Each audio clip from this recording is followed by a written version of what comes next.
prestar vestibular para engenharia mecânica. Né? A gente, quando presta vestibular, a gente não tem muita certeza do que a gente quer. Só que aí, logo no primeiro período, eu tive a disciplina de desenho técnico e ali eu tive certeza que, pelo menos no rumo certo da minha carreira, eu estava, né? No segundo período, eu fui monitor de desenho técnico e aprendi a usar o AutoCAD lá numa disciplina que a gente tinha na faculdade que chamava desenho de máquina. Nessa época, eu costumava viajar para Araxá para ver minha família, minha namorada aqui nos finais de semana. E, e um dos meus amigos que viajava comigo, a gente costumava vir de carona, ele sempre me contava que ele estava ajudando um projetista aqui da cidade a desenvolver alguns projetos de estrutura metálica, né, e ele tirava uma grana boa na época. Se eu não me engano, era algo em torno de R$ 100 por formato A1. Né, e ele conseguia fazer de 4 a 6 por mês. Se a gente considerar que o salário mínimo em 2006 era R$ 350, então era um dinheiro bom para a época, né? Principalmente para quem ainda era um estudante universitário. E eu ficava louco querendo entrar nesse esquema, mas por falta de orientação, por não saber como é que funcionava o mercado e as possibilidades que existiam, eu acabei também deixando essa oportunidade passar. E eu acho que eu tinha potencial, né? Eu já dominava o CAD, que na época ainda não era tão difundido quanto é hoje, tanto que eu fui monitor de CAD lá no período seguinte. E aí no sétimo, no oitavo período, veio a matéria de estruturas metálicas. Eu lembro que o sistema avaliativo foi distribuído lá em 4 provas e acabou que o professor só liberou a nota das 3 primeiras provas, faltando 2 dias para a prova final. Aí eu fui lá ver minhas notas e eu fiz a conta, eu precisava tirar 8 na última prova. O problema é que avalia só 7. Né? Não sei se já aconteceu com vocês aí. Aí teve aquela choradeira, né, de aluno com professor, eu fui lá, conversei e acabei conseguindo um acordo para que se eu fechasse a última prova, o professor ia arredondar minha nota e eu ia passar na disciplina. Aí eu estudei igual um louco, virei madrugada e acabou dando certo, né? Você pegar meu histórico na faculdade, a pior nota que eu tenho é em estruturas metálicas. Só que, assim, a matéria era cumulativa, né? Na última avaliação caiu a matéria inteira. Então, como eu fechei a última prova, eu realmente aprendi, né? E eu já gostava da matéria, né? Tinha acontecido lá uma fatalidade de não ir tão bem nas provas. E minha carreira acadêmica não podia ser fechada em outro tema, né? No TCC, eu desenvolvi lá um sistema para posicionamento de dormente ferroviário usando viga W, né? O perfil I. Eu simulei os olhares em elementos finitos, estudei concentração de tensão nos furos. Até hoje, quando eu preciso de mencionar um olhar de chapa, eu uso uma planilha que eu desenvolvi nesse TCC. Bom, e aí eu caí no mercado.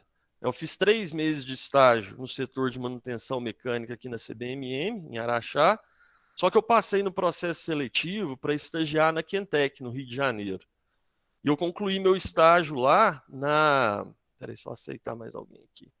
Eu concluí o meu estágio na área de fornos industriais para a Petrobras. A gente fazia para as refinarias, Renest, trabalhava principalmente para a Petrobras.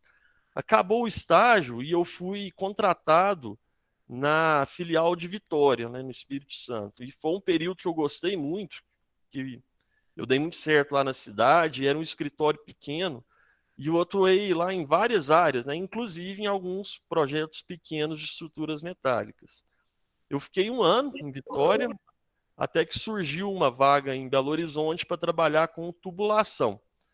Não era muito o que eu queria, né? Eu queria trabalhar com estruturas metálicas, mas tinha a oportunidade de ficar aqui mais perto de casa, acabei indo para lá. E lá eu percebi que quem projetava a estrutura metálica eram os engenheiros civis.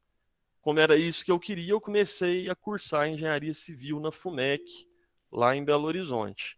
Eu não cheguei a concluir o curso, mas, para minha sorte, teve uma baixa lá no projeto de tubulação e eu pedi para os gerentes para ser relocado para a equipe de civil. Lá ela estava começando a ser reestruturada, estava começando a aumentar de tamanho. E aí eu fui abençoado porque os gerentes aceitaram e eu caí lá numa equipe maravilhosa que me ensinou quase tudo que eu sei de estruturas metálicas. Né? Via de regra, é isso que acontece em qualquer área, né? Inclusive, esse assunto foi tema de um webinar que teve da CBCA uns 2 meses atrás que eu participei, e segundo eles, a formação que é dada nas faculdades e nos cursos técnicos dão o título que a gente precisa para trabalhar, né? Mas o conhecimento mesmo a gente acaba conseguindo de outra forma, ou trabalhando, ou então fazendo curso como esse que eu vou apresentar hoje. Eu ainda fui trabalhar na Vale, na montagem lá da usina de Vargem Grande, onde eu tive a oportunidade de fazer um MBA em gestão de projetos na Fundação Dom Cabral por conta deles. Só que eu optei por retornar para a Quentec, porque eu gostava mais da área de projeto de estrutura metálica. Nessa época, eu cursei algumas matérias que me interessavam de estruturas lá no mestrado da UFMG, e eu fiz uma especialização em edifícios sustentáveis na FUNEC. Eu fiquei mais uns 2 anos na Quentec e consegui uma oportunidade de dar aula no Uniaraxá. A ideia era voltar aqui para minha cidade natal para poder ter meus filhos, ficar mais perto da família. Só que acabou que eu me encontrei muito como professor. Tá cheio de ex-aluno aí, não sei se vocês lembram, mas eu gostava muito da aula, né? Só que aí eu tive 2 filhos num prazo de 1 ano e meio e tive que optar, né, em ficar só com projetos, né? Porque eu não conseguia conciliar engenharia de dia, aula à noite, ser pai, ser marido, né? E hoje eu estou empolgado aqui em voltar a dar aula, né? Foi a forma que eu encontrei de poder conciliar as duas coisas. Estava sentindo falta. Bom, e aí eu fiquei 5 anos dando aula de teoria das estruturas, estruturas metálicas, foi um aprendizado muito bom, né? Eu pude rever muitos conceitos, voltar a fazer cálculo na mão, que era uma coisa que eu não fazia há muito tempo. E tem um ditado que diz, né? Você só aprende mesmo uma coisa quando você tem que ensinar. E eu construí também minha casa em estrutura metálica, chamou muita atenção, tá? Porque não é alguma coisa muito comum por aqui. E esse contato que eu tive com os alunos acabou me abrindo muitas portas para eu voltar a fazer projetos, né? Só que aí eu tive que desenvolver melhor a parte de desenho, né? E me atentar também a alguns detalhes de projeto que até então eu não tinha me preocupado tanto. Na Quentec eu era calculista, né? Eu tinha lá o projetista que ele que tomava conta da parte de desenho, da parte de detalhes, né? E aí a hora que eu comecei a fazer projeto por conta própria, eu tive que correr atrás disso aí. E aí nessas mexidas de projeto, acabou que eu fundei minha própria empresa e passei a elaborar e continuo elaborando até hoje projetos para a CBMM aqui com a SF Engenharia. E aí eu consegui, nessa fase, vivenciar um outro aspecto da carreira de projetista, que é acompanhar os projetos serem montados em campo, né? Sair um pouco do escritório e entrar em contato com um pouco dos problemas que acontecem na oficina e no campo. Eu também tive contato lá com os montadores, com os serralheiros, e isso me ajudou muito a melhorar os meus projetos. E como sempre tem alguém me pedindo indicação de curso, eu resolvi montar esse meu próprio curso baseado nessa bagagem que eu acumulei. Já vai fazer 11 anos que eu formei, né? Quem ainda não atuou na área pode estar um pouco confuso com relação aí projetista, calculista. O projetista precisa ser formado em engenharia, trabalha com cálculo. Então, para entender, eu vou compartilhar aqui minha tela para mostrar para vocês um organograma de uma empresa. Só um minutinho.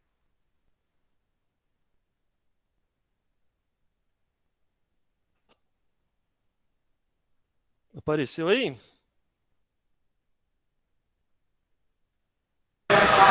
Ok, para mim aqui apareceu. Apareceu? Bom, então,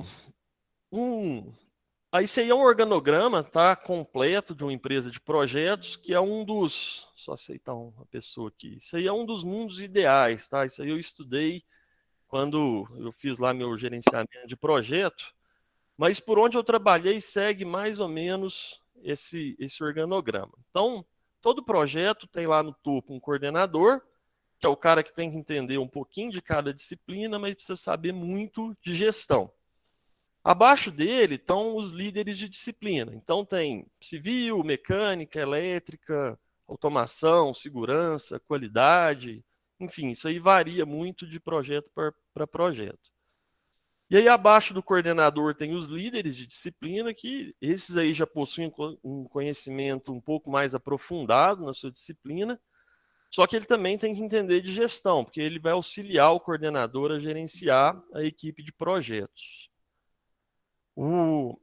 Só aceitar mais uma pessoa aqui. Na minha carreira, tá? Desculpa, os líderes, então, têm esse conhecimento um pouco mais aprofundado, e quem trabalha com estrutura metálica pode ser alocado aí na disciplina de civil ou na de mecânica. Na minha carreira, eu sempre trabalhei na disciplina de civil, apesar de ser engenheiro mecânico. Eu já vi também acontecer de estrutura igual galpão, isso aí é desenvolvido pela civil. Enquanto que plataforma e acesso aí relacionado a alguns equipamentos, essa parte da estrutura metálica ser desenvolvida pela mecânica. Como nós vamos tratar aqui do projeto de galpão, vamos considerar que a nossa disciplina vai ser alocada na equipe de civil. Tá? Então, dentro da civil, a gente tem subequipes, né? Então, infraestrutura, que trata de movimentação de terra, topografia, pavimentação, rede de esgoto. Tem a subequipe de arquitetura, de hidráulica, de concreto, e tem a nossa equipe de estruturas metálicas. Dentro da equipe de estrutura metálica, normalmente a gente tem um engenheiro, que é o cara que vai atuar com cálculo, e também vai atuar com a gestão aí de projetista e desenhista. Então é ele que vai definir os perfis que vão ser utilizados, quais são os parafusos, diâmetro de parafuso, dimensão de solda, né? Ele orienta os projetistas dos desenhos que precisam ser feitos, elabora aí memória de cálculo e aprova os desenhos. Já o projetista, que é o foco aqui do nosso curso, ele vai receber os cálculos do engenheiro, ele define muitos detalhes construtivos, né? Então, às vezes, ele precisa definir uma ligação, e aí essa ligação volta para o engenheiro calcular. Vou aceitar mais uma pessoa aqui. Então, ele vai receber esses cálculos, definir alguns detalhes, vai orientar os desenhistas, vai elaborar a lista de materiais e vai verificar os desenhos. Só que ele tem um papel fundamental fora do escritório de projeto. Normalmente, é o projetista quem dá suporte técnico para fabricação e montagem. Então, ele tem esse papel aí de fazer um meio de campo entre o escritório e a obra, né? O que exige que ele tem que conseguir se comunicar tanto com o engenheiro quanto com o soldador, com o montador. Bom, e por fim tem o desenhista que, orientado pelo projetista, só vai executar os desenhos. Ele nem sempre ele precisa entender muito daquelas informações que estão sendo inseridas nos desenhos. Bom, na teoria é isso. Na prática, se a empresa não trabalha com projetos grandes, né, sempre o projetista e o desenhista são a mesma pessoa. Então, o projetista vai fazer o papel dos dois. Ele vai definir detalhe, mas ele também vai ter que desenhar. E se for uma empresa menor, ou então um profissional liberal, como um engenheiro autônomo, muitas vezes o engenheiro também tem que fazer o papel de projetista e desenhista. Hoje eu estou nessa situação. Eu faço os cálculos, projeto os detalhes e faço os desenhos. Então, dentre essas três profissões que a gente tem para atuar dentro da área de projeto de estrutura metálica, eu acho que fazer um curso para ser um desenhista puro não é uma boa opção. Porque você vai aprender a operar um software, seja ele um CAD 2D ou um modelador 3D, e não vai entender quase nada das informações que estão sendo inseridas ali. No mercado, tá, tem muito curso que ensina a usar um software de modelagem 3D, que normalmente é muito caro, então eles usam lá uma versão estudante. Quando você acaba o curso, você tem que trabalhar usando um software pirata, ou então você vai ter que desembolsar uma grana muito grande para comprar um software original, e aí vai demorar um pouco para você ter o retorno desse dinheiro investido. E eles ainda falam que o curso é para formar projetista, tá? Mas vocês vão entender que não é. Projetista tem que saber muito mais do que normas de desenho e operar um software. Outra opção muito encontrada no mercado é fazer um curso para se tornar um calculista. O que também não é, na minha opinião, tá, uma boa porta de entrada para quem nunca atuou nesse ramo. Porque você vai aprender a calcular as estruturas através de um software, mas não vai ter muita noção de tecnologia de fabricação e montagem, e vai se tornar lá um operador de software gourmet. É só um software mais especializado.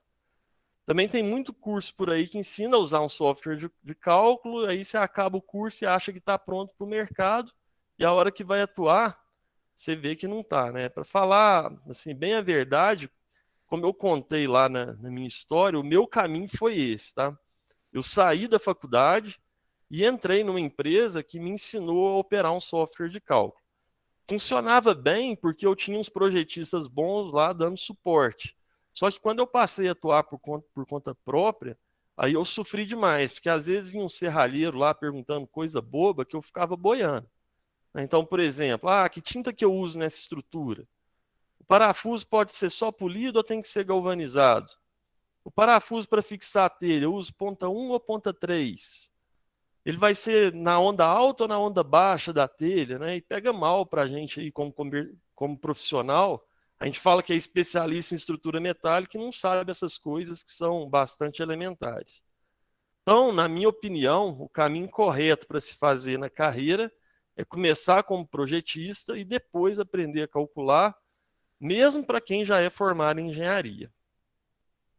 Pessoal, então, na minha opinião, tá, o projetista precisa ter uma boa base em 4 pilares principais. Primeiro é a normatização. Tudo que a gente faz em estrutura metálica tem uma norma, que são as regras que a gente precisa seguir nos projetos. E essas normas são atualizadas aí com certa frequência. Por exemplo, a NBR 16752 de desenho técnico foi atualizada agora no começo do ano. E tem muito profissional que ainda usa a norma antiga.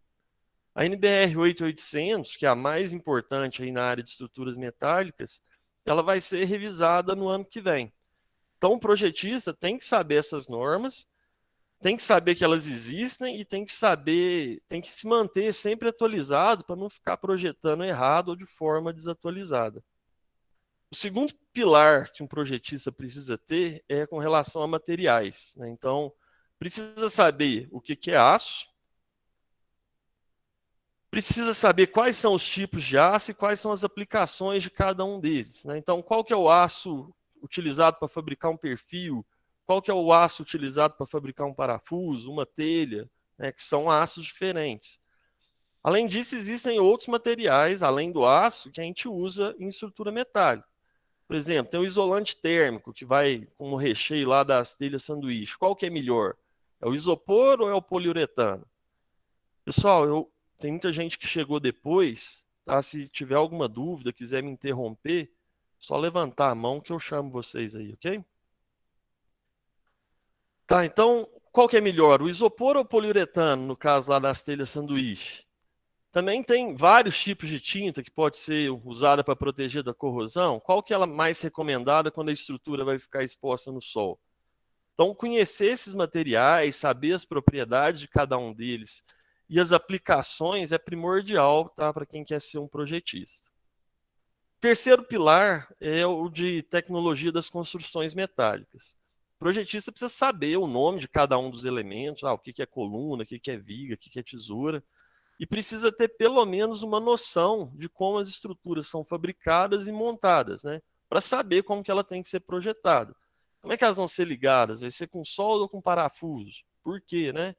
Qual tipo de parafuso é recomendado para cada aplicação? Qual que vai ser a ordem de montagem? Como que a gente faz para garantir que não vai entrar água lá nos vãos das telhas? Como é que a gente faz para diminuir o calor no interior de um galpão?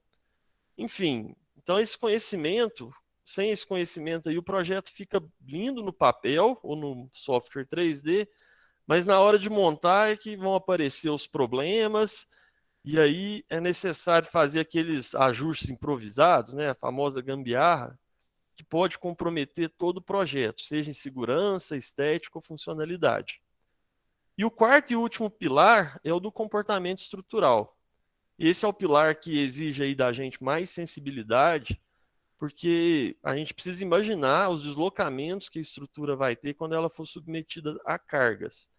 A gente tem normas para especificar o valor das cargas, só que isso aí cabe ao engenheiro.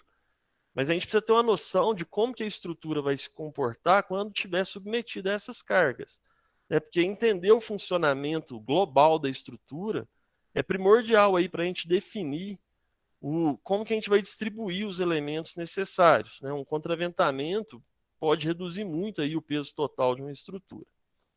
Então, tendo uma boa base nesses 4 pilares, o telhado do projetista, né, vocês vão entender o que eu chamo de telhado de projetista, ele tem sustentação. Né? Então, vocês, com esses 4 pilares, vocês têm segurança não só para projetar, mas também para dar suporte técnico para fabricação e montagem e também para orientar o seu cliente. Né? Eu chamo essas atividades aí de orientação e de suporte técnico de telhado do projetista, porque essas atividades são onde você vai mais aparecer como profissional, né? Conversando, explicando o porquê de cada decisão do projeto, que você consegue demonstrar sua capacidade técnica. Tranquilo até aí? Tem alguém aí? Beleza. Pode continuar. Beleza. Então, para quem não me conhecia, já conheceu, já entendeu o que faz um projetista. Vamos. Opa, peraí. Hélida, pode falar. Tá no mudo ainda, Hélida. Você levantou a mão? Desculpa, eu apertei errado, Gabriel. Tá joia. Ilho, você também levantou a mão? Ih, saiu. Bom, vamos continuar então. Pessoal, então já entenderam o que faz um projetista? Vamos entender como que um projeto de estrutura metálica tem que ser feito, né? Porque aí quando eu apresentar o conteúdo do curso, acho que as coisas vão fazer um pouco mais de sentido. Pessoal, então o projeto de estrutura ele tem início lá com a concepção arquitetônica, né? Que pode ser um projeto elaborado aí por um arquiteto engenheiro civil, mas muitas vezes, tá? Quando são projetos menores, é só um croquis que o cliente rascunha para a gente. E a partir então dessa concepção arquitetônica é que a gente vai definir os elementos necessários para a nossa estrutura metálica. Bom, a segunda etapa é definir como que vai ser a estrutura. Né? Então, no caso do galpão, quantos pórticos que a gente vai usar? Qual que vai ser a distância entre eles? Qual que vai ser a inclinação do telhado? Então, respondendo a essas e outras perguntas, nós conseguimos definir exatamente como que vai ser a estrutura do galpão. Repara aí que a gente ainda não passou para a parte de cálculo. Então, a concepção estrutural não necessariamente precisa ser desenvolvida por um engenheiro. Dá para um projetista com bons conhecimentos realizar essa etapa. Inclusive, eu acho que muito engenheiro calculista tende a utilizar muito tempo especializando em cálculo, na utilização de software, e acaba negligenciando um pouco a importância dessa etapa. Uma concepção estrutural bem feita, ela sempre gera uma estrutura segura com o menor custo possível. Se ela for mal feita, ela vai gerar a estrutura mais pesada, mais difícil de fabricar, mais difícil de montar e, consequentemente, vai ser uma estrutura mais cara. Tá? Inclusive, o Wesley está aí, o Wesley trabalha com a gente aqui na SF, tem muita estrutura que ele faz lá na CBMM, que a concepção ele faz e me manda aqui para eu fazer os cálculos. Então, essa parte aí não precisa ser necessariamente desenvolvida por um engenheiro. Não, Wesley? Tá aí? Bom, tá no mudo aí, vamos... Opa, tô aqui sim aí, para falar. Não, de vez em quando você faz umas concepções lá e manda só para eu realizar o cálculo, não é isso? De vez em sempre, né? Quando dá. Bom, então, depois que faz a concepção, o engenheiro realiza os cálculos. Só aceitar mais um aqui. Então, o engenheiro... Vamos voltar aqui para... Ele faz os cálculos necessários, de acordo com a norma. E aí, dependendo do tamanho do empreendimento e do cliente, pode ser necessário realizar um projeto básico. Por que que a gente não faz um projeto detalhado direto? Para verificar se o projeto vai ser viável economicamente e estudar método executivo. Então, quando eu trabalhei lá na Vale, na usina, montando a usina de Vargem Grande, a gente teve um problema sério que a gente precisou alugar um guindaste. Eu não lembro os valores exatos, era coisa de 300, 500 toneladas que esse guindaste precisava levantar. Só que só tinha 2 ou 3 no Brasil. E aí, a hora que precisou dele, não estava disponível, né? Então, se isso tivesse sido estudado lá no projeto básico, né, a gente, a gente ou teria se programado melhor e a obra não ia ter ficado parada, ou então a gente ia propor uma outra solução, né? Não levantar partes tão pesadas. Então, esse projeto básico é importante por isso. Bom, então a gente faz esse projeto básico, se o quando for um empreendimento maior, né? Então, viu se ele é viável, se é viável executar, e a gente passa então para o projeto detalhado. Pessoal, tá tranquilo até aí? Bom, ninguém falou nada, acho que tá. Então, o que que a gente faz no projeto? Para que serve o projeto detalhado? Por que a gente não parte direto para o projeto executivo? Então, a gente precisa possibilitar a contratação de serviço e de compra de materiais. Priscila, você levantou a mão? Tá no mudo, Priscila.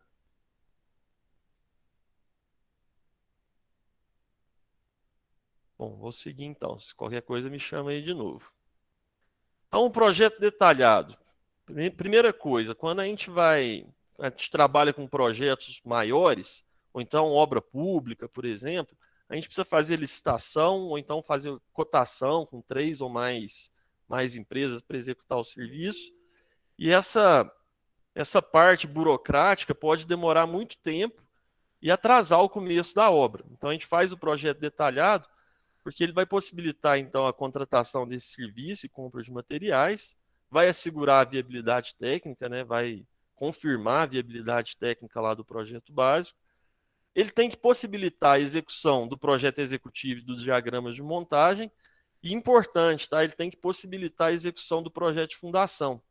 Fundação é sempre o último projeto a ser feito, só que ele é o primeiro a ser executado, né? Então, se a gente for esperar o projeto de estrutura metálica, tá todo pronto para começar a fazer o projeto de fundação, com certeza a obra atrasa. Tá? Então, é por isso que a gente tem essa etapa de projeto detalhado. A outra etapa, depois do projeto detalhado, é elaborar o projeto executivo ou de fabricação. Aí a gente detalha todas as peças, indica todas as cotas que são necessárias, solda, furo, e a gente tem que identificar todas essas peças com códigos para o montador depois conseguir identificar qual peça é qual. E aí depois a gente gera um diagrama de montagem, tá? Que mostra para a gente como que essas peças têm que ser montadas. Quem já montou um guarda-roupa, geralmente vem um manual bem mequetrefe, mas aquilo ali seria um tipo de um diagrama de montagem. Tá? Aí é importante a gente diferenciar esses dois projetos e um está conversando bem com o outro, porque nem sempre a fabricação e a montagem são realizadas pela mesma empresa. Às vezes a gente manda um pacote para uma empresa fabricar, ela fabrica e manda para outra empresa montar. E ainda tem, então a gente faz os projetos, isso é fabricado, montado, e aí por fim tem o as-built, tá? Por quê? Porque pode ter erro de fabricação, pode ter tido algum erro de projeto que exigiu algum ajuste de campo, e aí mesmo que o que foi construído seja idêntico ao que foi projetado, é importante para a gente registrar isso num projeto, exatamente o que foi fabricado e montado, principalmente quando faz projeto para a indústria, tá? Porque depois, daqui a alguns anos, precisa fazer alguma expansão, fazer alguma modificação, você não precisa ir lá e fazer um levantamento de campo para descobrir o que está no campo. Né? O as-built serve para isso. Tranquilo até agora? Porque isso aí eu acho que é importante para entender o que a gente apresentar o curso, né? O que vai ser estudado. Às vezes tem muita gente aí que não sabia dessa parte. Tem alguma dúvida até agora? Bom, então vamos seguir aqui, vamos começar a falar. Vamos falar um pouco do nosso curso. Só aceitar mais uma pessoa. Então, com base no que eu falei até agora, vamos apresentar o curso para vocês entenderem aí o que vocês precisam para ser bom projetista. Então, como que normalmente acontece a formação de um projetista na prática, né? Como que um técnico ou engenheiro aprende a fazer projeto? Bom, se ele der sorte, ele encontra uma empresa disposta a contratar ele sem experiência, Aí você chega lá, a primeira coisa que eles fazem é te entregar um monte de norma, um monte de livro e falar, ó, dá uma lida nesses livros, que eles são muito bons, essas normas aí, e você vai aprender a fazer projeto. Aí dá uma semana, acabou de ler? Acabei, né? Você leu aquilo lá, não entendeu um monte de coisa. Aí eles te colocam no lado de um projetista para você ficar vendo como que ele faz os projetos. Aí se o cara for gente boa, ele te passa as manhas tudo. Mas às vezes é um mala que está até com medo de perder o emprego e fica lá amarrando informação. Aí você fica lá uns 15 dias observando esse projetista fazer lá os desenhos, fazer todos os projetos, e aí cai um projeto na sua mão e você vai se virando, vai errando, você erra, toma bronca, e aí você vai aprendendo aos poucos, né? Acaba que também pega alguns vícios, mas aí, igual aconteceu comigo, depois de uns 10 anos você acaba ficando bom nisso, né? Isso se você der sorte. Porque se for aprender sozinho, aí você apanha muito mais e leva muito mais tempo para aprender. Tá? Isso aí é quase todo projetista, não sei se tem algum projetista aí na reunião. Teve alguém que aprendeu dessa forma? Hélida, você levantou a mão? Ah, Não, que tá com a mãozinha aqui. não sei o que que tá acontecendo, vou tentar mudar Ah, aqui. joia, não se preocupa não. Mas tem algum projetista? Antônio, levantou a mão? Foi sem querer também? Eu comecei, Foi sem querer também. comecei como analista de projeto, avaliador de projeto, verificador, né? Uhum, Depois eu comecei a projetar algumas peças e hoje eu faço alguns cálculos estruturais, né? certo. Só que é tudo na unha ainda. São projetos de grande porte. O começo lá foi mais ou menos assim, né? Vai aprendendo. Bom, pessoal, então é igual. Foi. Pode falar. Não, eu tive sorte que meu pai são hoje, né, com 78 anos, ele tem 50 anos como projetista, né? E aí ele Em foi te concreto ensinando. armado e estrutura metálica. Eu aprendi um pouquinho com ele. Ah, legal. Normalmente é assim, o que a gente aprende na faculdade, no curso técnico, é importante, tá? Mas a hora que você vai atuar, parece que é tudo novidade, né? Praticamente tudo novidade. Bom, pessoal, então essa ainda é a forma que os bons projetistas que tem por aí são formados. Então, o curso foi bolado para simular, tá, essa forma de aprendizado. Só que ao invés de te dar lá um monte de livro e de norma para você estudar por conta, eu vou passar as informações mais importantes que tem nesses livros, nessas normas mais mastigadas, né? E depois que você acompanhar depois que a gente vê essa parte teórica, aí você vai me acompanhar elaborando um projeto completo, só que eu não sou o cara mala que não ensina os colegas de trabalho, né? Então eu vou mostrar como que eu faço um projeto aqui no meu dia a dia. E aí, por fim, você vai elaborar um projeto sozinho. Eu vou pegar um galpão, te passar as características dele, você vai fazer todos os projetos, todos os desenhos e vai me enviar para eu te supervisionar, te ajudar a corrigir os erros, né? Então, porque assim eu acho que a hora que terminar o curso, vocês vão estar prontos para entrar no mercado. Tá?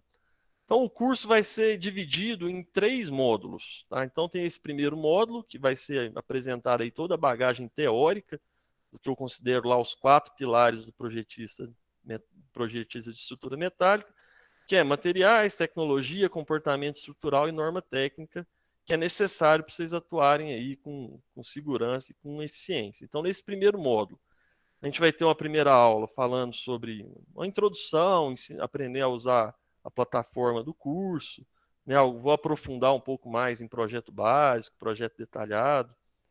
A gente vai ver aço e chapa metálica, perfis metálicos, então a gente vai ver perfil laminado, perfil soldado, perfil de chapa dobrada, ligação soldada, como que são feitas essas soldas, os símbolos que a gente tem que usar em projeto, ligação parafusada, então tem um monte de regra para fazer os furos, né? Base de pilares, vamos falar também de chumbadores. Vamos falar muito de telhas, tá? Tem muita gente que não dá importância no projeto, mas telha é a parte mais importante, né? O galpão, toda a estrutura está ali para segurar a telha.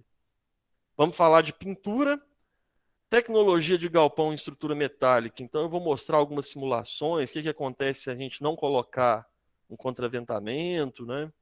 Mostrar se a gente tirar uma viga de travamento.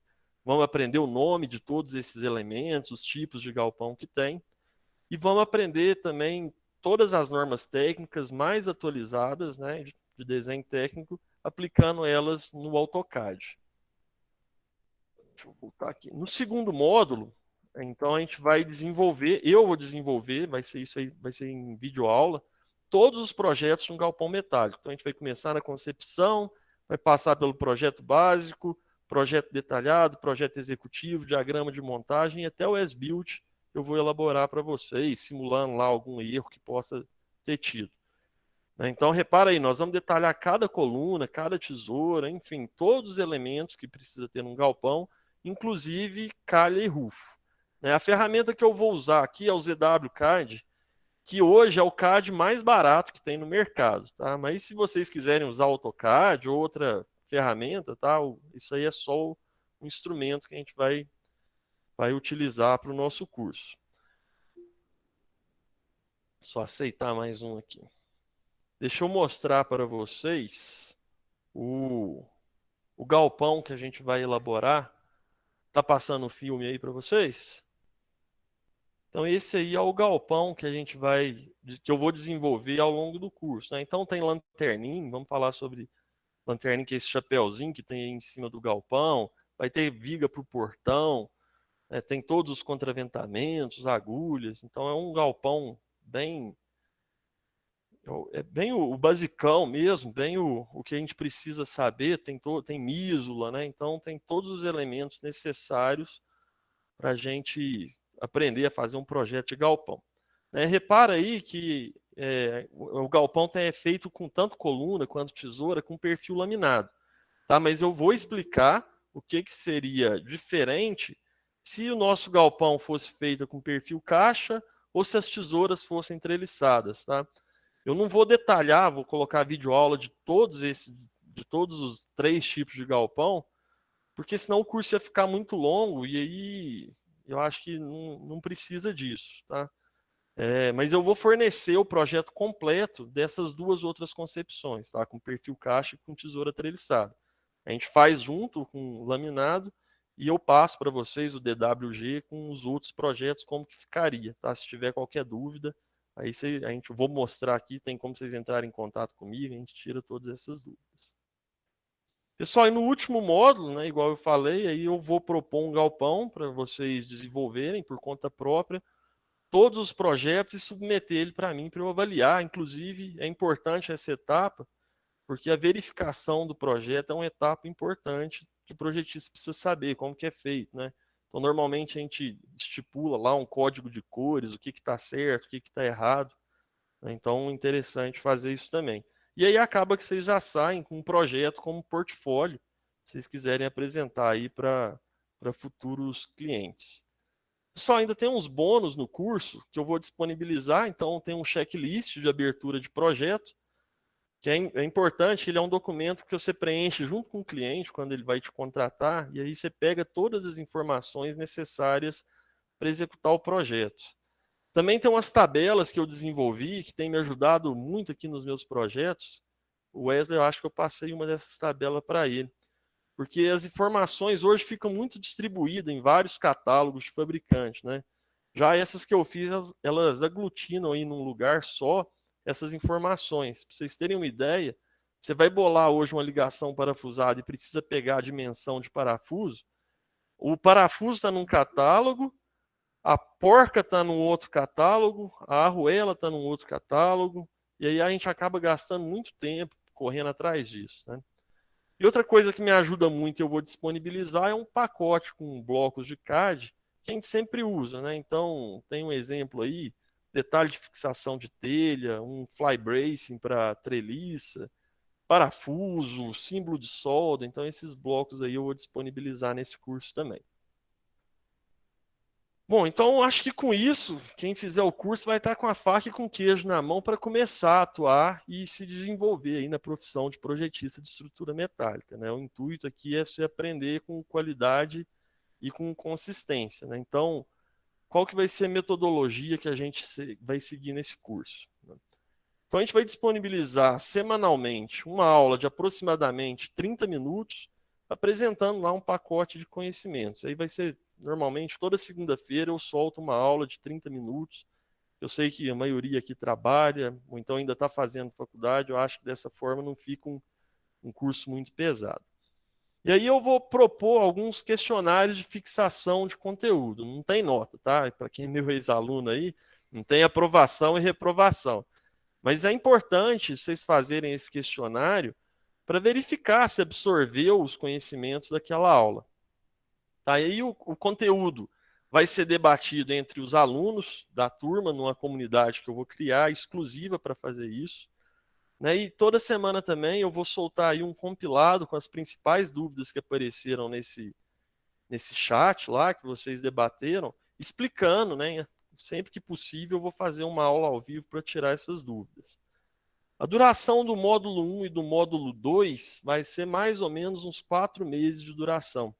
Então, dessa forma, o conteúdo vai sendo assimilado num ritmo adequado. Não precisa correr muito, nem muito devagar. Tem essa constância, né? Além de ter essa interação entre alunos, né? Então, tem curso online que pega o conteúdo, grava tudo e disponibiliza tudo no começo e acaba se perdendo no meio de tanta informação, tá? Assim, no meu entender, não dá para maratonar um curso desse uma semana e querer absorver o conteúdo inteiro. Então, concluído o módulo 1 e o módulo 2, então eu vou propor um projeto e vocês vão ter aí até, vamos colocar, até dia 2 de agosto, né? O curso começa agora na segunda-feira, uns 8 meses aí para desenvolver esse projeto, para me entregar pelo menos a primeira versão. Tá? Esse é o prazo máximo, né? Porque senão depois fica difícil de corrigir. E aí, em 15 dias, eu corrijo, devolvo para vocês fazerem a correção e vocês têm mais 15 dias para me entregar a versão para aprovação final. Só aceitar mais uma pessoa aqui.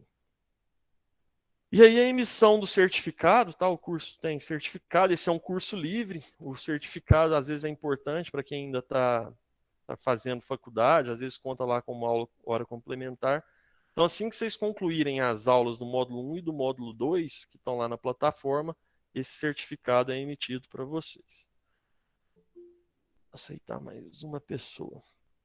Pessoal, aí às vezes, assim, eu vou abrir para perguntas agora, mas às vezes vocês estão se perguntando aí por que o curso vai ser só estrutura de galpão, né? Você pega estrutura metálica, dá para fazer um monte de outras coisas. Então dá para fazer prédio, casa, ponte, torre de transmissão, mezanino, posto de combustível e etc. Só que leva, assim, apesar das semelhanças, tem muitas diferenças e aí ia levar muito tempo aprender tudo isso, né? E o que eu tenho observado no mercado, que 90% dos projetos que aparecem geralmente são de galpão. Então o curso foi pensado aí como realmente uma porta de entrada para que você aí como aluno possa se desenvolver na profissão já atuando, já ganhando dinheiro, né? O módulo teórico que a gente vai dar vai te dar as bases para fazer qualquer tipo de projeto. E aí você aprende a fazer o de galpão e aí você vai ter uma base muito boa para ir desenvolvendo, inclusive projetando outro tipo de estrutura. Pessoal, antes de entrar em valores, deve estar todo mundo querendo saber quanto que vai custar, eu queria ouvir o vídeo de vocês aí. Tem alguma dúvida? Tem algum comentário que vocês queiram fazer? Antônio Andrade está com a mão levantada. Oi, Vitor. Gabriel, boa noite, tudo bem? Bom, esse aí. Joia. Só me tira uma dúvida. A parte de cálculo, a gente vai entrar em alguma coisa mais aprofundada ou seria realmente a parte de desenho e projeto em si? Esse curso, Vitor, eu vou fazer a parte de projeto porque ele é um curso como porta de entrada, tá?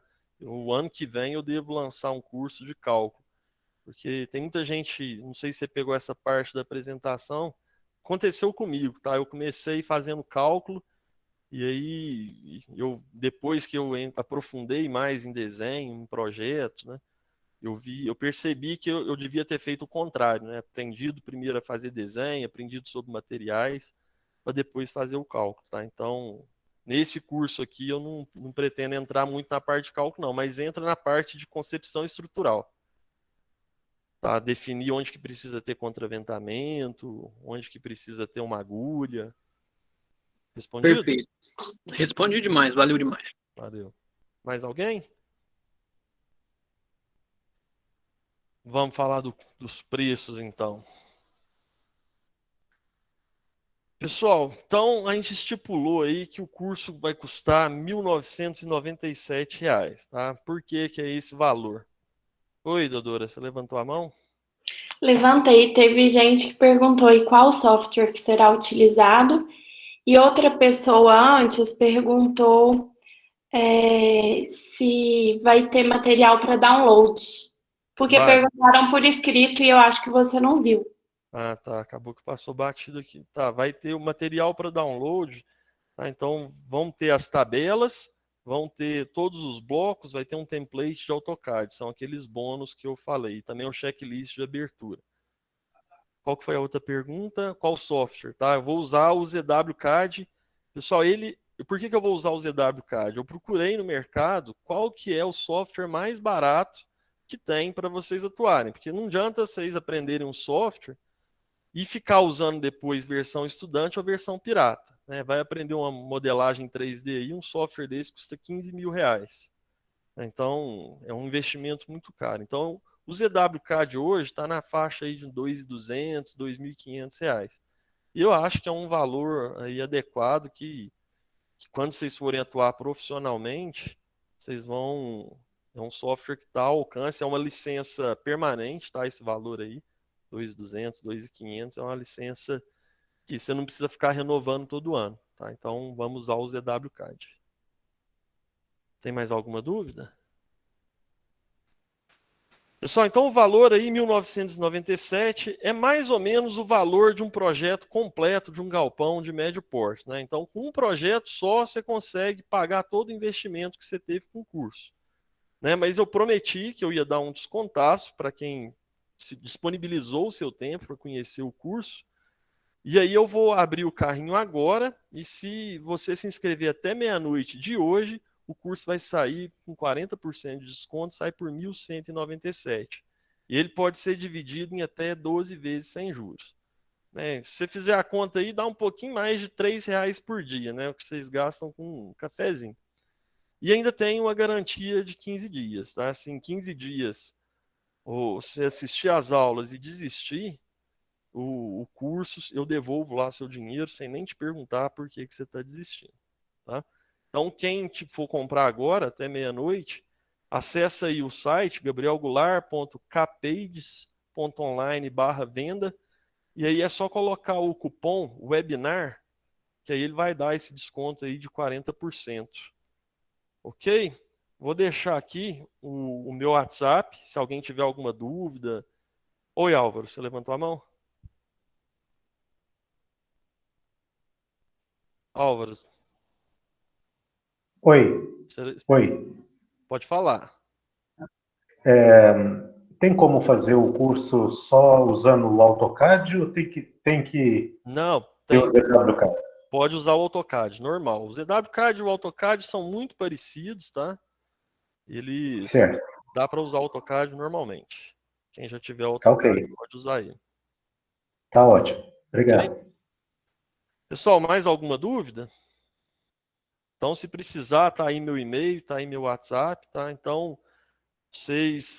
quem tiver interesse, até meia-noite de hoje, 1.197, a partir de meia-noite até no sábado. Oi, Dodora, levantou a mão?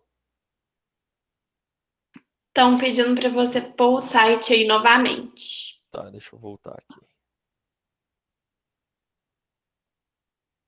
Tá, então, quem não se inscreveu hoje até meia-noite, tem até meia-noite do sábado, dia 5 de dezembro, para fazer a inscrição. Tá? O curso começa na segunda-feira, dia 7 de dezembro. Tá? Semana que vem já eu vou liberar lá a primeira aula. Ok, pessoal? Alguém queria fazer mais algum comentário? Ó, pessoal, então só queria agradecer quem dispôs aí o seu tempo para ficar aqui até esse horário, quase 9 horas já. Né? Espero que... Ó, desculpa, Vitor Castro está com a mão levantada. Matheus Leles. Ô, Gabriel, tranquilo? Tranquilo, Boa e noite. você, Matheus? Boa noite. Beleza. Gabriel, você menciona no seu curso a respeito de como colocar valor, precificar, né, o nosso trabalho, o trabalho do projetista? Sim, tem um módulo lá que eu falo sobre precificação, né? Então você pode fazer o preço por hora, por desenho, vou falar sobre isso sim. E isso segue mais ou menos uma tabela de valor, algo do tipo, ou é uma coisa que a gente mesmo define? Não, eu consigo dar uma média, né? Assim, valor é uma coisa muito particular, tá? Mas eu vou Com falar relação ao próprio mercado mesmo. do próprio mercado, isso. Eu entendi, perfeito. Obrigado. Daniel, Boa noite, tudo bem? boa noite você, Daniel.